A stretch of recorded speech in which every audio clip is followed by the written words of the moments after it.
皆さんこんばんは。フォーラム8プレゼンツ玉木のスポーツジャーナリズムの時間です。このチャンネルはスポーツ文化評論家玉木正之を送るスポーツの真の問題取り上げ考える番組です。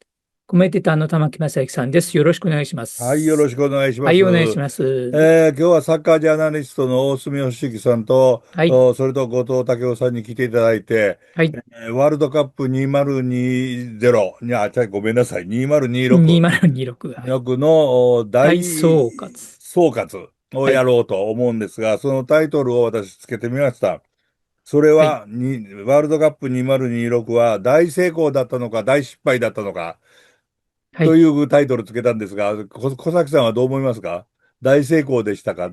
失敗でしたか？両面あるような気がしないでもないでそういう答えだすけど、と思ってタイトルつけたんですけどね。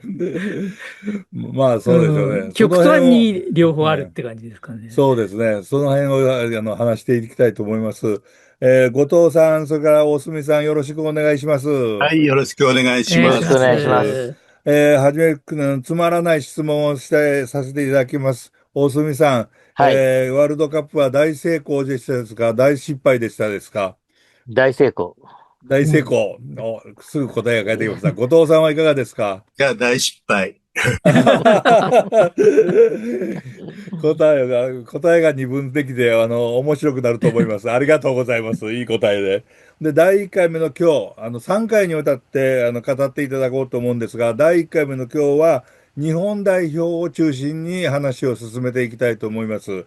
優勝を目指していった日本代表でしたけれども、ひょっとして怪我人ゼロの日本代表だったら、どこまで勝ち進んだのかななんていうのが私の疑問にあったんですが、大隅さんいかがですか？日本代表はよくやったというふうに言えるんでしょうか？そうですね。やはり今おっしゃったように、はい。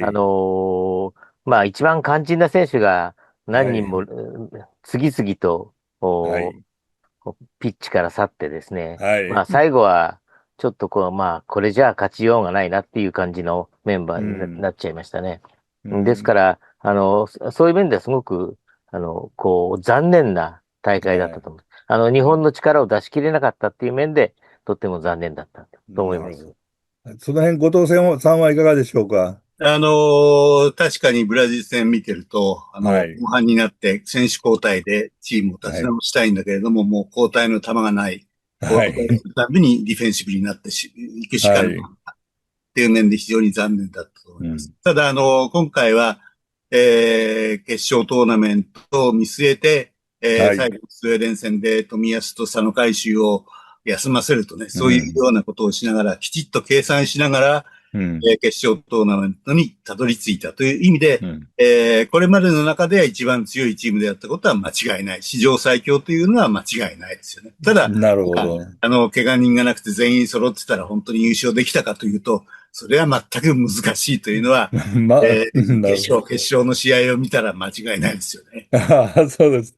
全くというふうには言われましたけれど、日本はブラジルに残念ながら1対2で負けて、そのブラジルがノルウェーに1対2で負けて、そのノルウェーがイングランドに1対2で、まあ、延長で負けて、でイングランドがアルゼンチンに負けて、アルゼンチンはスペインに負けたというふうに見ると、これ世界一になるのはどれだけ大変なことかということは、やはりもう、準決勝のフランスとスペインの試合とかね、はい。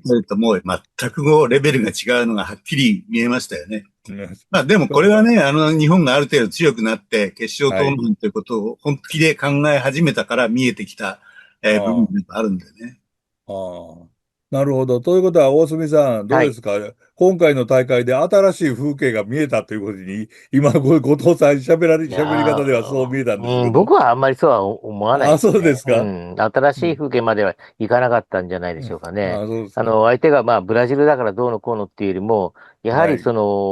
おもう本当に優勝するためにどうするかっていう戦いではなくて、そのうん。場その場での戦いになってしまったようなあ、やっぱり、気がしますね。うん。その辺、やっぱりなんていうんですか、それで新しい、監督なんかももう、来年のアジア大会までは、森保さんがやって、その後も大熊さんというふうに決まりました。けれども、今回の得たこと、今回のワールドカップで得たことって何でしょうかね、日本代表としては。はい。大隅さんいかがですか？アジア大会ではなくてアジアカップです、来年の。ごめんなさい、はい。それから、大熊監督ではなくよて、大岩監督。大岩監督ですね。ごめんなさい。すいません。ごめんなさい。ごめすいません。んなさい。いや、それはいいんですけど、はい。そうですね。日本代表、日本サッカー協会としては、はい。森保監督で8年間やって、非常にうまくいったという評価だとうん。思います。それでうん。やはり日本人で、その日本の若い世代をよく知る人にやらせるべきだということで、うん。大岩監督になったと思うんですけど、うん。うん、どうだろうかっていう感じしますね。少しやっぱり、ここまでは確かにすごくよく伸びてきたとは思うんですけど、はい。もう一段階やるには、なんかこう、違うカンフル剤みたいなのが必要だったうんじゃないかなっん。ていうような気がしますけど、それは、別に大岩監督の手腕を疑ってるわけじゃないんですけど、はい。あの、このまま続うん。ければっていうふうには僕はあんまり思えない。なるほど。うん。そこに何かをもう取り入れないといけない。そうですね。例えば本当に、デシャン、フランスを長く率いてたデシャンが、はい。フリーになりましたけど、彼を呼んでくるとか、そういうはい。ようなね、なんか思い切った、日本のサッカー選手全員にう刺激をん。与えるようなことが必要なんじゃないかなっていうふうに思います。うん。なるほど。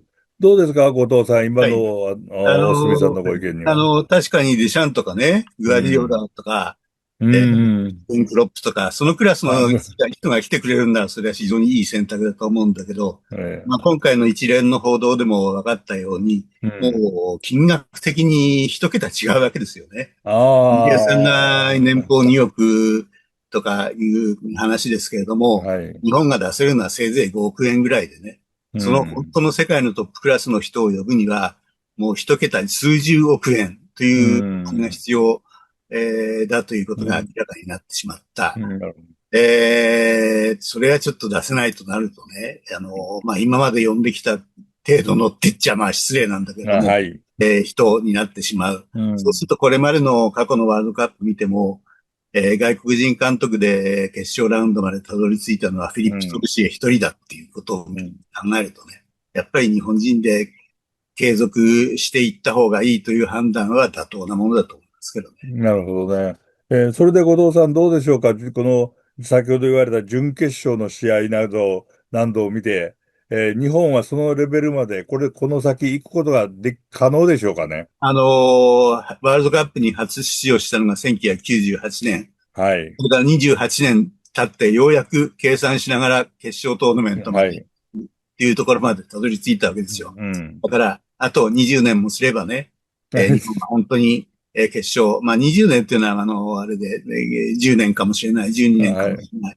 だけど、いずれはね、可能性としてはもちろんこのまま一生懸命努力して、サッカー協会も本当にその世界のトップクラスの監督を雇うだけのお金が手に入るようになって、うそういうことまん。で考えれば可能性としてはありますけれども、やっぱりなるほど。一つ一つ上を目指していくしかない。すぐにはやっぱり優勝というのは無理ですよね。うん、なるほどね。大隅さんいかがですか？あ、将来。さっきね、後藤さんから、準決勝のスペイン、フランはい。スの試合の話が出ましたけど、はい。あの試合で驚いたのは、あれだけの、個の力を持ったフランスが、うん。スペインの前に何もできないで負けてしはい。まった。で、僕、大会の前半見ていたら、そのスペインっていううん。のは、ちょっと評価が低かったんですね、実は。ああ、あはい、はの、い。それは、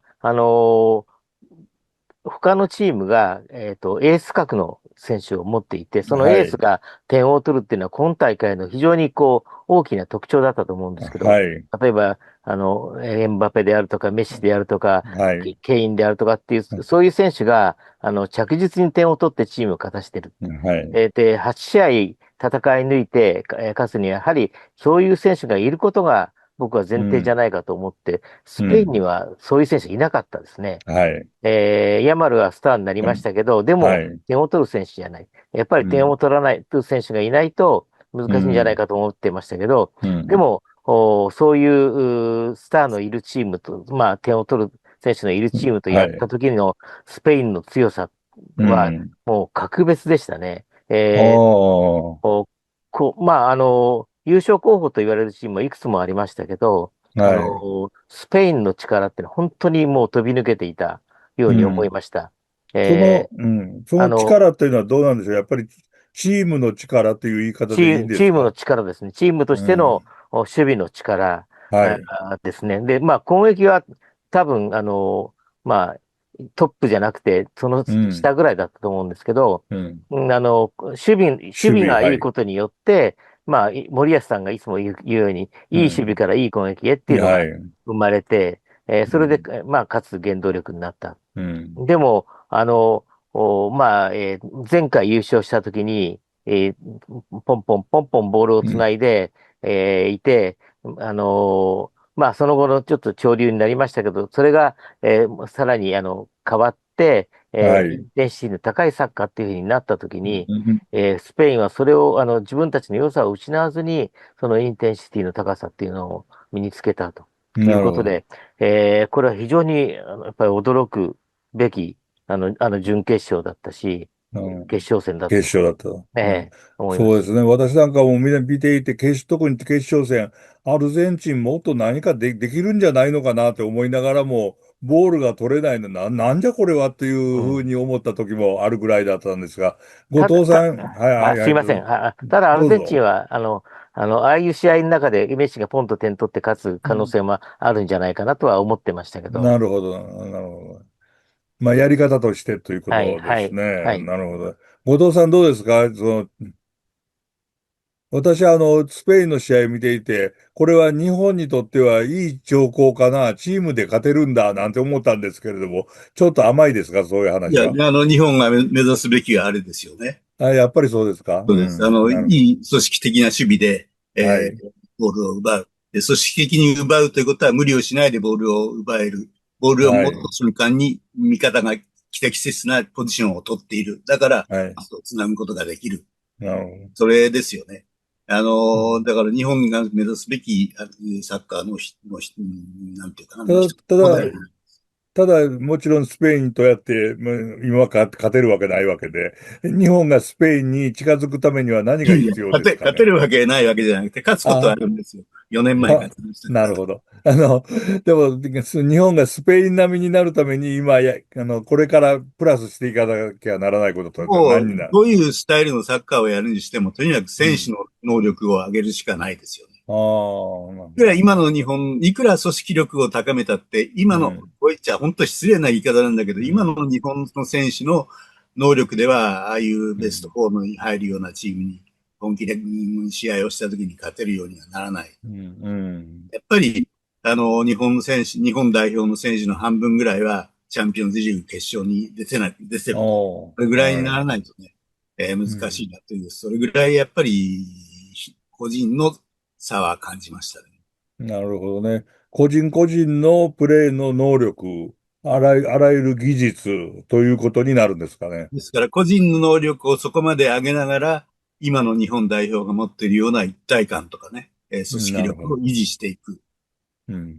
日本の選手がどんどんこれから能力が上がって、世うん。界の強豪クラブで主力を張るようになった時代にうん。なって、それでも今のような一体感を保つことができるか。これもまたう難しいん。問題だと思うんですよね。ああ、なるほどね。個人それを両の力が。方両立されたときに、初めて本当に、頂うん。点というのが見えてくるんじゃないかと思いますけどね。大隅さんどうでしょうか？日本がそういうチームになるには、あと何年ぐらいかかりますかね？いや、さっき後藤さん20年って話しましたけど、はい。やっぱり、チームとして2世代ぐらいは必要かなっていう感じがしますね。ああ、2世え代ね。うん。だから、い今のチームは、まあ、2022年からの、まあ、継はい。続のようなチームでしたけど、はい。そこからまた変わって、一つ変わうっん。て、一段上がって、さらにもう一段上がったときに、えーさ、あの、スペインの先を行けるうん。チームが作れればと思いますけどね。なるほどね。それとね、今回、例えばアルゼンチン見ていて、今回のアルゼンチン、やっぱり決勝戦でスペインにはい。20分間シュートゼロに抑えられちゃった。やっぱはい。り、それほど強いチームじゃなかったと思いますよ。だって、うん。決勝トーナメントに入ってからもうずっと逆転勝ち、逆そう転勝ちですね。的なそういうはい。試合ですよね。スペイン、フランスか、からもう本当にほとんど無失点で、はい。一気に勝ってきてる。だけど、そうですね。じゃあアルゼンチンがなんであそこで決勝にたどり着いて、しかもうん。延長まで持ち込んだかって言ったら、もううん。とにかく勝負に対するとんでもない執着心ですよ。ああ、メッシというの絶対のエースがいたことは重要なんですけども、とにかはい。くもう勝つために何でもする。うん。執着心っていうのはね、日本にはないですよね、まだね。なるスほど。ペインも、あれだけアルゼンチンが守っうて、そこん。を攻めてもなかなか点が取れないんだけども、本当に一切焦ることなくて、着実にああ、ことを90分間、120分間続ける。うん。あの精うん。神力っていうのもすごいですよ。ううん。ん。なるほど。そういうね、やっぱり勝負への執着心を身につけるためには、本当にあうん。のレベルの勝負を何回も繰り返さないといけない。あつまりこれかあ、らベスト8、ベスト4に何度も行って、そこでうん。また痛い目に遭いながら、そういうものをうん。身につけていく。うん。だから一回ポッと行って、そのままパッと優勝できる、それほど甘い世界じゃないですよね。うん。なるほハーランドを持ってるね、ノルウェーど。はい。だって、ノルウェー。あそこまでが精一杯だったからね。うん。うん、だまあ、から、精一杯で喜んでましたけどね。みんな。ハーランドがいない日本としては、やっぱり、後藤さんの言うように、やっぱりもう、あらゆる面で、突き進めていかなきゃいけないし、うん。それでも、優勝しようっていうんだったら、やはり、もう世界の想像できないようなことをやっぱうりやっていかないん。といけない。今回のスペインはそれを想像絶したチームを作ったと思うんですよね。うん。なで、るほど。前回のアルゼンチンの、勝負への執着心と、それからうん。全員がもう、馬車馬のようになって働く、そうの良さん。を、スペインが身につけたから今回の優勝があったんだと思いますけど。なるほどね。ただ、今、後藤さんおっしゃられたアルゼンチンの勝利に対する執着心、まあ言ってみれば精神力というのか根性というのが何と言っていいかわかんないですが、カボベルデにも負けかけたっていうようなところで、そうですね。勝ってしまうと、勝ってしまうで決勝まで行ってしまうと、あれそれがね、は何と呼んだ精神力でよろしいんですそれか？はね、とにかく、例えば今回日本代表がいたおかげ、試合するおかげで、ダラスに長期滞在したわけですけはい。ども、ダラスで、アルゼンチンが2試合グループリーグ戦ったんですよね。はい。もうダラスの街は本当にアルゼンチン人だらけ。あとにかくあ。ね、チケットを持ってる人も持ってない人も含めて、とにかくアルゼンチン人は来ちゃうんですよ、現地に。ああ、もうね、その熱気というか、もう本当に国を挙げてというかね、うん。そんなアルゼンチンは豊かな国じゃないですよね。人口はいはいはい。4500万ぐらいのはい。国で。もうとにかくなんでこれだけアルゼンチン人はその現地に来るのか。う前回のん。カタールの時も感じました。僕が泊まっていたあ、宿舎、もうはい。ほとんど周りアルゼンチン人だらけでした。おー。だから森保監督もなんていうか国民のはい。国民的なそういう熱狂が必要だみたいなことをよく言ってま言っしたけど、ておられました。はい、言っておられましたあ、ね。日本が負けたブラジル戦の時のもうスタンダーほぼ黄色い人たちで埋まっちゃいましたはい。よね。だから、それぐらい日本中が本当に優勝したいうという思いをん。持って、支うん。えている。だからこそアルゼンチンの選手はそこまで戦っちゃうわけですよ。アルなるゼンチンほど。という国にとってサッカーで優勝する、ワールドカップで優勝するということが、国のアイデンティティとして本当に必要なことなんですよね。う他に何もない。ん。はっきり言って他に牛肉しかないような国ですから。はいはい。アルゼンチンの国家の歴史においてワールドカップで優勝するっていうのはそれぐらい重要なことだ。うんそれぐ私もらいのものがあるから、そこまで頑張れるんだと僕は思います。ブエノスアイレス行きましたけども、アルゼンチンのために一言言っておきますと、牛肉は非常に美味しかったです。本当に。はい。でも、大隅さん、大隅さんどうですか今のところ。牛肉が美味しいですよ。美味しいですよ。その話じゃない。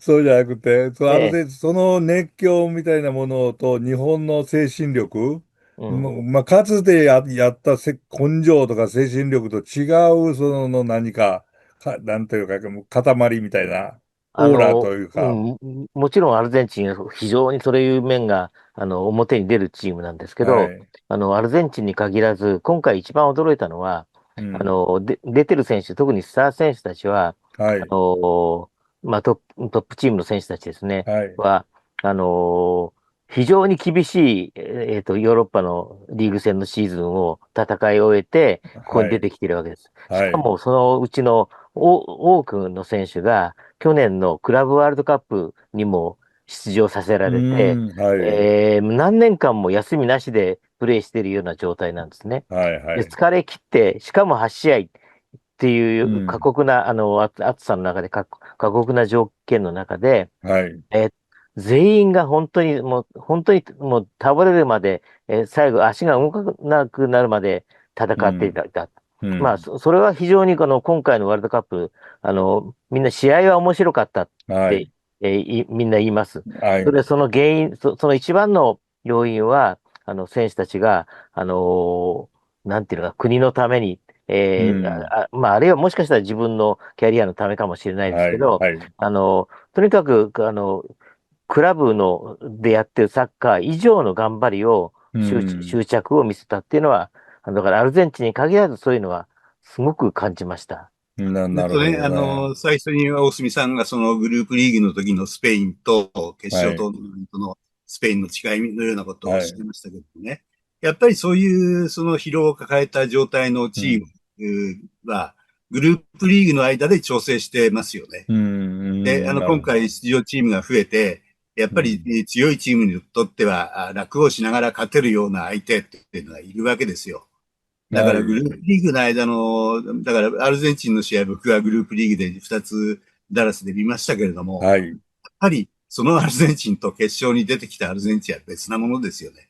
ああ、なヨルダンるほどね。とかを相手にしてるアルゼンチンはもう全員がうまくやって、最後はメッシが点を取って勝てばいいじゃないかって、それぐらいのサッカーはい、はい。です。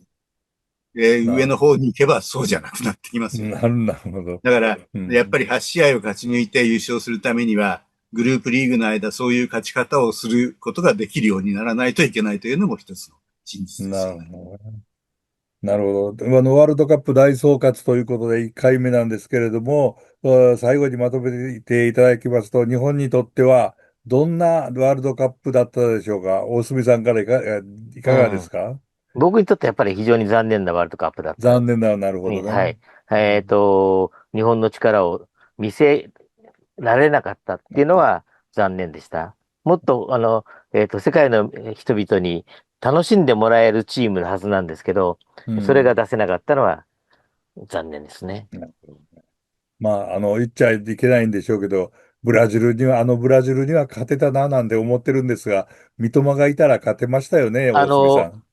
三笘がいたらもあるんですけど、もう一つはい。は、カボベルデだったら、カボベはい。ルデの、なんていうのかな、精神、はい。前向きな、すべてにポジティブで、悪いことは一切考えないような、うん。あの精神があれば、サッカーを楽しむっていう精神があうん。れば、うん。もしかしたらブラジルには勝てたと思います。なるほど。うん。よくわかりました。後藤さんいかがでしょうか？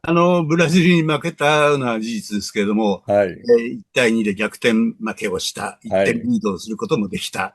はい。ちょっとした運があれば勝てたかもしれない。うん。PK 戦に持ちうん。込めたかもしれない。うん。それぐらいの勝負を、真剣勝負をやってるブラジル相手にできた。はい。ブラジルがとうとうクロスを放り込むというよほどブラジルらしくないことを、らしくない。はい。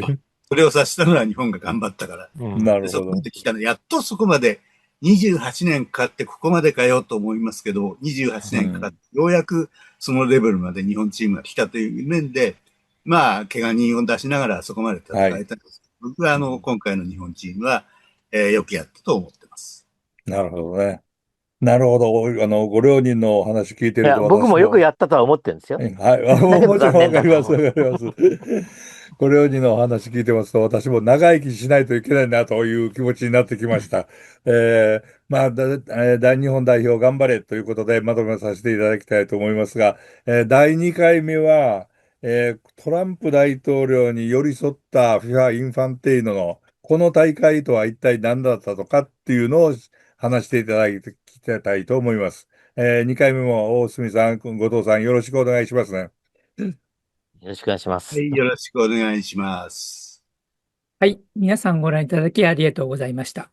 次回のフォーラム8プレゼンツ玉木のスポーツジャーナリズムのテーマは、インファンティーノ会長とトランプ大統領の愚策を切るです。